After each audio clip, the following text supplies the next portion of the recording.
السلام علیکم ناظرین و سامعین۔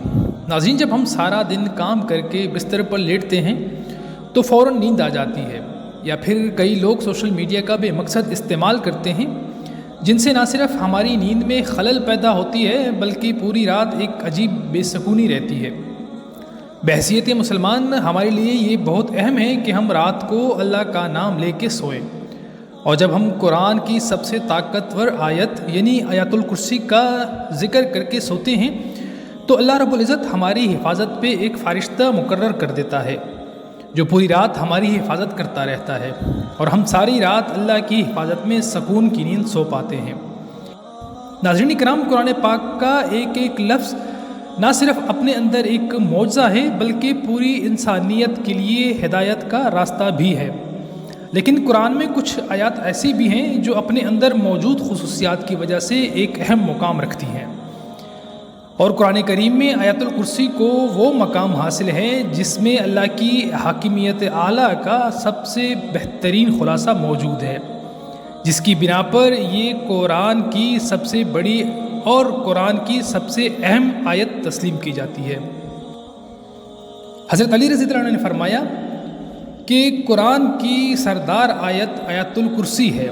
جب ہم اس آیت میں موجود مقصد کو تلاش کرتے ہیں تو ہمیں معلوم ہوتا ہے کہ اللہ نے ہمیں کتنی نعمتوں سے نوازا ہے، تو ہمیں اللہ کے سامنے ہمیشہ سجدہ شکر ادا کرنا چاہیے، لیکن بعض دفعہ ہم اپنی مصروف زندگی میں اتنا کھو جاتے ہیں کہ ہم اپنے ارد گرد اللہ کی نعمتوں کو نظر انداز کر دیتے ہیں، لیکن کہیں نہ کہیں ہمارے ناشکر دل کے اندر یہ خالی پن محسوس ہونے لگتا ہے کہ ہم جو بھی کر رہے ہیں یہ اللہ کے حکم اور فضل کے بغیر ممکن نہیں، تو ہم اس کا کیوں کر شکر ادا نہیں کرتے؟ اگر یہ تمام نعمتیں اللہ ہم سے واپس چھین لے تو ہم کر ہی کیا سکتے ہیں؟ یہ سوال جب کسی کے دل میں آ جاتا ہے تو وہ اللہ کی ان نعمتوں کا شکر بجا لاتا ہے۔ جب ہم آیت الکرسی پڑھتے ہیں تو ہم اللہ کی عظمت کو تسلیم کرتے ہیں، اور جب ہم آخر میں یہ پڑھتے ہیں جس کا ترجمہ ہے اور وہی ہے سب سے بلند عظمت والا، تو ہم اس کی عزم و طاقت کا شکر ادا کرتے ہیں۔ اور جب ہم نماز کے آخر میں آیت الکرسی پڑھتے ہیں تو اللہ تعالیٰ ہمارے دلوں کو اپنی نعمتوں اور شکر سے بھر دیتا ہے۔ حدیث پاک میں آیت الکرسی کو قرآن کی سب سے افضل آیت قرار دیا گیا ہے۔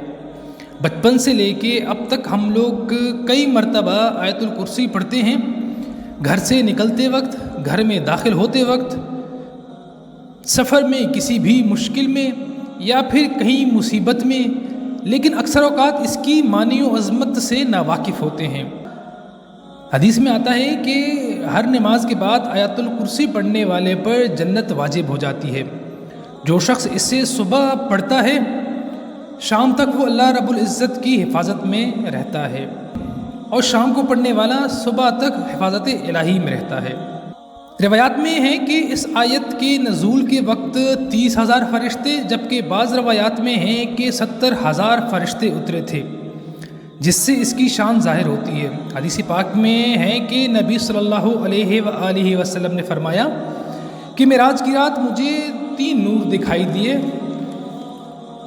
پوچھنے پہ پتہ چلا کہ ایک آیت الکرسی، دوسرا سورہ یاسین اور تیسرا سورہ اخلاص کا نور ہے۔ جب میں نے آیت الکرسی کی ثواب کے متعلق سوال کیا تو اللہ نے فرمایا کہ جو اس کا پڑھنے والا ہوگا وہ میری زیارت ضرور کرے گا، خواہ ایک ہی بار ہی تلاوت کیوں نہ کی ہو۔ حضرت علی رضی اللہ تعالیٰ عنہ سے مروی ہے کہ نبی صلی اللہ علیہ وآلہ وسلم نے فرمایا کہ جس نے آیت الکرسی اپنے گھر میں تلاوت کی تو 30 دن تک اس کے گھر میں شیطان نہیں آ سکتا، اور 40 دن تک جادوگر کا جادو اثر نہیں کر سکتا۔ آیت الکرسی کا اختتام اللہ کے 2 خوبصورت ناموں پر ہوتا ہے، یعنی الحی اور القیوم، یعنی وہ ذات جو خود اپنے بل پر قائم ہے اور وہ سب کو قائم رکھنے والی ہے اور سب کو سنبھالنے والی ہے۔ اب حیرت انگیز بات یہ ہے کہ اس آیت کے پہلے جملے کا اس آیت کے آخری جملے کے ساتھ ایک گہرا تعلق ہے۔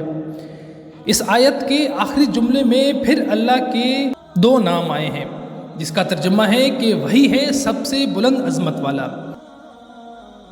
اس آیت کی دوسرے جملے میں اللہ فرماتا ہے کہ نہ اس کو نیند آتی ہے نہ اونگ۔ ہم مخلوقات وقت کے ساتھ سست پڑ جاتے ہیں، آرام مانگتے ہیں، نیند چاہیے ہوتی ہے، نیند کے بغیر رہ نہیں سکتے، اور نیند موت کی ہی ایک صورت ہے۔ اس لیے اس آیت کے اس حصے میں ذکر ہے کہ ذات پاک زمان و مکان کا حاکم، طاقت کا سرچشمہ، ہر لحاظ سے مکمل اور چوکس اپنے مخلوقات کے ہر لمحے سے واقف ہے۔ اب اس آیت کے 8ویں جملے میں دیکھیں کہ اللہ کیا فرما رہا ہے۔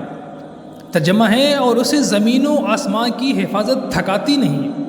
اور اس آیت کا دوسرا جملہ اصل میں 8ویں جملے کے ساتھ گہرا تعلق ہے، جس میں اللہ فرماتا ہے کہ نیند اور آرام اس کے پیدا کردہ مخلوق کے لیے ہے، اور اللہ کی ذات نہ سوتی ہے نہ ہی اسے اونگ آتی ہے۔ اب تیسرے جملے میں ذکر ہے جو آسمانوں اور جو کچھ زمینوں میں ہے سب کچھ اسی کا ہے۔ اس بات کو سمجھنے کے لیے ہمیں دو ناموں کو سمجھنا ہوگا، ایک مالک اور دوسرا ملک۔ دونوں میں بہت فرق ہے کہ مالکیت چیزوں کی ہوتی ہے اور ملک یعنی بادشاہت لوگوں پہ کی جاتی ہے۔ اس آیت میں اللہ تعالیٰ فرماتا ہے کہ جو آسمانوں میں ہیں اور جو کچھ زمینوں میں ہیں سب کچھ اسی کا ہے، یعنی وہ چیز جن کو اللہ تعالیٰ نے پیدا فرمایا ہے اس کا مالک ہے۔ اس آیت کے ساتھ 7ویں جملے میں اللہ فرماتا ہے کہ اس کی کرسی سب آسمانوں اور زمین پر حاوی ہے۔ جب اللہ اپنی کرسی کی بات کرتے ہیں تو مطلب وہ اپنی بادشاہت کی بات کر رہا ہے، اس لیے اللہ مالک بھی ہے اور ملک بھی۔ پھر 4تھے جملے میں اللہ کا ارشاد ہے کہ کون ہے جو اس کی اجازت کے بغیر کسی کی سفارش کر سکے۔ پھر 6ٹھے جملے میں اللہ تعالیٰ فرماتا ہے وہ اس کی علم میں کسی بھی شے کا احاطہ نہیں کر سکتے مگر جتنا وہ چاہے۔ اور 4تھا اور 6ٹھا جملہ ایک دوسرے کے ساتھ منسلک ہیں، یعنی پہلا جملہ اور جملہ نمبر 9، دوسرا اور 8واں جملہ، تیسرا اور 7واں جملہ، 4تھا اور 6ٹھا جملہ ایک دوسرے سے منسلک ہے۔ تو باقی کون سا جملہ رہ جاتا ہے؟ تو وہ جملہ ہے جملہ نمبر 5، جس میں اللہ تعالیٰ فرماتا ہے اللہ جانتا ہے جو ان سے پہلے ہو چکا ہے اور جو ان کے بعد ہونے والا ہے۔ یہ جملہ اس آیت کے بالکل درمیان میں ہے۔ اللہ اس 5ویں جملے میں فرماتا ہے کہ وہ سب جانتا ہے اور اس سے کچھ بھی چھپا نہیں ہے۔ اب اللہ کے سوا ایسا کون کہہ سکتا ہے؟ یقیناً کوئی نہیں۔ بے شک قرآن اللہ کے الفاظ ہیں جس کی ایک ایک آیت ہی ہمارے لیے ہدایت کا راستہ ہے۔